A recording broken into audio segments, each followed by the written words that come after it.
უახლესი მონაცემებით ცენტრალურ და აღმოსავლეთ მექსიკაში დამანგრეველი წყალდიდობებისა და მეწყრული პროცესების გამო 300-ზე მეტი თემი გარე სამყაროსაა მოწყვეტილი.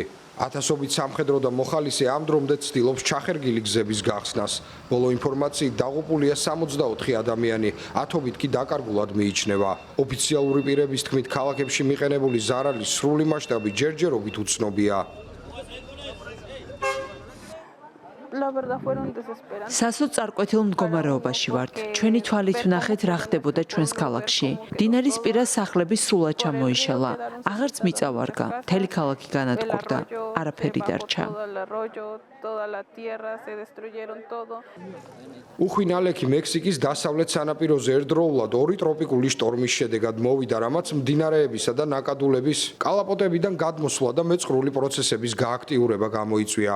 მეხიკოში გამართულ პრესკონფერენციაზე მთავრობის წარმომადგენლებმა განაცხადეს, რომ მათი პრიორიტეტი გზების გახსნა და ასევე დაზარალებულ ტერიტორიებზე მცხოვრები ადამიანების საკვებითა და წყლით მომარაგებაა. სტიქიის ზონაში სამაშველო სამუშაოებში ჩართული არიან მოხალისეებიც, რომლებიც დაზარალებული მოსახლეობის დახმარებას თავიანთი ძალებით ცდილობენ.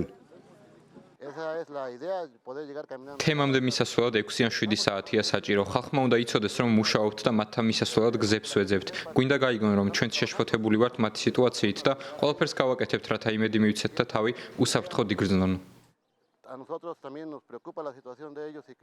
ცოტა მოშორებით ბელიავისტაში მოხალისეების კიდევ ერთმა ჯგუფმა ბერთმრენი დაიქირავა, რათა ჩაპულიდან, რომელიც ბოლო დღეებში წყალდიდობის შედეგად მნიშვნელოვნად დაზარალდა, მოხუცები და ბავშვები გამოიყვანონ.